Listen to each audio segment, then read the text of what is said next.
कानपुर के NH-19 Ramadevi highway में कमला नाम की लग्जरी बस में लगी भीषण आग। कमला लग्जरी बस में आग जोरदार शॉर्ट सर्किट से इतनी तेज आग लगी कि कुछ ही पल में आग बस के टायरों तक पहुंच गई, जिससे बस धू धू कर जल उठी। हाईवे पर अफरा तफरी का माहौल हो गया। सूचना पर चकेरी पुलिस व फायर ब्रिगेड की गाड़ी तुरंत मौके पर पहुंची व आग पर काबू पाया।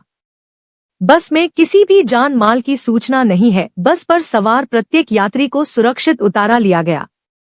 ऐसे में का रात दिन टूटने देख ले भाई, अब बस में आगे पकड़ नहीं पाई है, तारे में पकड़ गई। तारे में नहीं पकड़,